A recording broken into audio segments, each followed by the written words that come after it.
It's not on the agenda, but it's really what I would call a feel-good activity. I happen to, and I mentioned it to the mayor, I happened to see the article in the paper about Trudy Lacey over the weekend, and so I sent early Sunday morning a note to Pam to say, I'd like us to find a way to celebrate this woman's success as a Clifton Forge native. And she and I started brainstorming back and forth on email. Found out in that process that evidently the coach or one of the coaches at Allegheny High School is trying to get Ms. Lacey here sometime over the summer to do a basketball camp. So we'd like to find out when she's going to be in town and create some type of a special event around her presence here. Haven't quite decided yet what that would be, if it would be a parade that would end up at the Masonic.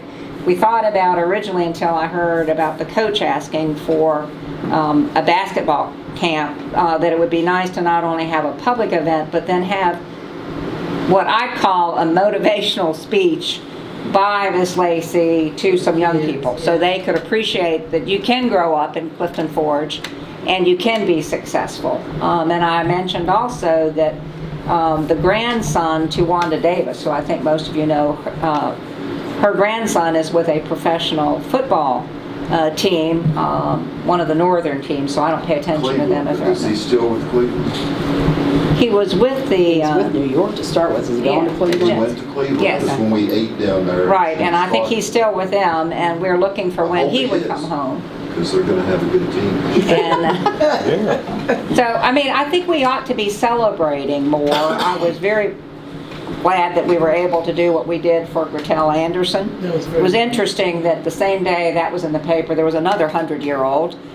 And then I felt really good that we had had a special kind of event, and the other community, which will remain unnamed, hadn't had an event. But I do think when we hear about people, and you all may know more of them because I'm not a native, we ought to try to lift these people up to the broader community so they can see that good things can happen with people who grow up in this small community, even though I hear repeatedly people say their children have to leave because they can't find jobs or other kinds of things. So tremendous idea, I think.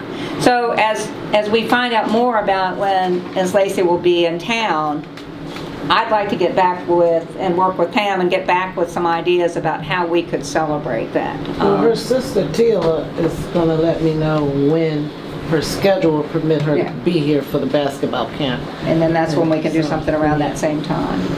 She's only going to do here like 2 days at the camp, maybe 2 days.